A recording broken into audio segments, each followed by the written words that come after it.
ఏది హెల్మెట్ ఏది నీది? లైసెన్స్ ఉందా? ఏది చూపెట్టు. ఏమో నీ కొడుకు హెల్మెట్ పెట్టుకోమని చెప్పాలి కదా. మనం పిల్లలకు చెప్తే పిల్లలు నేర్చుకుంటారు. నువ్వు హెల్మెట్ లేకుండా నడిపిస్తే రేపు ఏమైనా అయితే కింద పడుతుంది, తల పలుతుంది, ఏమైనా అవుతుంది కదా. మనం పిల్లలకు చెప్పేది మనమే హెల్మెట్ లేకుండా నడపమంటే ఎట్లమ్మా? ఎక్కడికి వచ్చినా రోడ్ మీదకి వచ్చినప్పుడు హెల్మెట్ పెట్టుకోవాలి. ఏ టైంలో ఏం జరిగింది తెలియదు కదా.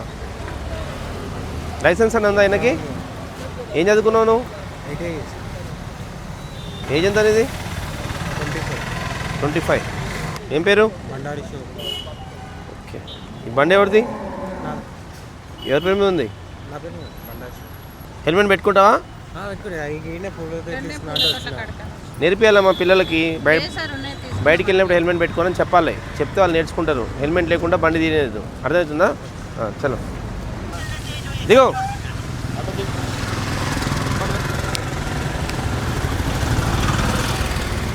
దిగా బాబు. లేదు నీ నెంబర్ పెట్టేది ఆటోకి. దా ఎక్కడ ఉంది? వెనకన్నా ఉందా? దా. అది మొన్న వర్షంలో వైఫర్ అది ఊడిపోయింది సార్. పెట్టుకోవాలి కదా మరి. అదే చెట్టు ఉంది ఊసిపోయింది. లైసెన్స్ ఏది? ఇటు సైడ్లో కూర్చోబెట్టొద్దు. సైడ్లో కూర్చోబెడితే ఎవరికైనా కాలు తిరుగుతాయి. బయట పెట్టుకోండి. కాలు బయట పెట్టినప్పుడు తీసుకొని రా. ఏం పేరమ్మా మీ పేరు? దిగండి మీరు, బండి దిగండి. నువ్వు ఇట్రా, నువ్వు బండి దిగమ్మా. ఇట్రా నిలబడి చెప్పేది. ఈయనకు లైసెన్స్ లేదు, బండికి ఇన్సూరెన్స్ లేదు. ఏమైనా యాక్సిడెంట్ అవుతుంది, మీకేమైనా అవుతుంది, అతనికి ఏమైనా అవుతుంది. అప్పుడు ఎవరు గవర్నమెంట్ నుంచి ఏం నష్టపరిహారం రాదు. ఎప్పుడైనా లైసెన్స్ ఉన్న వెహికల్, ఇన్సూరెన్స్ ఉన్న వెహికల్ ఎక్కితేనే మీకు ఏమైనా ప్రమాదం జరిగినప్పుడు ప్రమాద నష్టం అనేది వస్తుంది, లేకుండా రాదు. అర్థమవుతుందా? ఇట్లాంటివి వేయబడితే ఎక్కువదమ్మా. ఆర్టీసీ బస్సు ఉంది కదా, ఫ్రీ బస్సు ఎక్కేళ్ళండి. ఓకేనా? అట్లని ఇది ఎక్కొద్దని కాదు, ఏదో అర్జెంట్ ఉన్నప్పుడు ఇది ఎక్కాలి. కూర్చోండి. లైసెన్స్ లేకుండా ఈ బండి సీజ్ చేస్తాం. ఎక్కడ ఇంటికాడ పెట్టానో దిబ్బని తీసుకొచ్చుకోవాలి. అర్థమవుతుందా? వెళ్ళు. ఎందుకంటే చెప్పేది నువ్వు 3 సార్లు చాలాన్ పెడితే నీ లైసెన్స్ క్యాన్సిల్ అవుతుంది. అర్థమవుతుందా? ఇప్పటికీ 2 సార్లు అయింది. 3వ సారి కనుక పడితే 3వ సారి పడితే నీ లైసెన్స్ క్యాన్సిల్ అవుతుంది. అర్థమవుతుందా?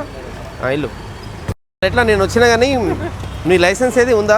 మరి హెల్మెట్ ఏది? హెల్మెట్ పెట్టుకోవాలి కదా. అదేనండి, బయటికి వెళ్ళినప్పుడు ఇప్పుడు మనం హెల్మెట్ పెట్టుకుంటే చిన్నపిల్లలు చూసుకుంటారు. మా డాడీ హెల్మెట్ పెట్టుకుని వెళ్తున్నది, ఫ్యూచర్లో వాళ్ళు పెద్ద తర్వాత వాళ్ళు పెట్టుకుంటారు. అవునా కదా? మనం పెట్టుకోకుంటే వాళ్ళు కూడా అట్నే అలవాటు అయిపోతుంది. పెట్టుకోండి హెల్మెట్. మన ఫ్యామిలీకి మనమే దిక్కు కదా. హెల్మెట్ లేకుంటే ఏమైనా ప్రమాదం జరిగితే ఎవరు బాధ్యత? ఓకే చేయండి. ఎక్కడ దేంట్లో ఉంటారు మీరు? అదే రా. ఏం పేరు నీ పేరు? ఏజ్ ఎంత అనేది?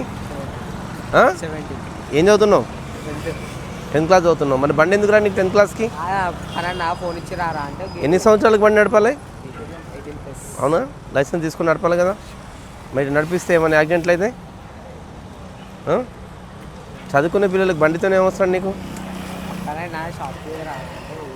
మీ నాన్న అన్నాడా? అన్ననా? మరి పోలీస్ స్టేషన్లో పెడితే మీ నాన్న రమ్మని. మీ నాన్న వచ్చిన తర్వాత మీ నాన్న కౌన్సిలింగ్ చేసి చూపిస్తాం. బండి తాళం చేయి. ఫస్ట్ టైమా? అంటే ఎవరు పట్టుకోలే నిన్ను? ప్రకాష్, ఈయన మీద ఒక కేసు వేయాలి. నాన్న మీద కేసు ఫస్ట్, ఈయన మీద కాదు. కానీ మీ నాన్న మీద కేసు అయితే తెలుసా? మైనర్లకు బండిస్తే మీ నాన్నకు ఫోన్ కలుపు. ఫోన్ లేదు. పోలీస్ స్టేషన్ మరి మీ నాన్నని. మీ నాన్న వస్తే నేను తీసుకొని వస్తే మాట్లాడి కౌన్సిలింగ్ చేసి పంపిస్తాం. వెళ్ళు. ప్రకాష్, ఈ బండి పక్కన పెట్టమ్మా. మీ నాన్న తీసుకుంటా రేపు.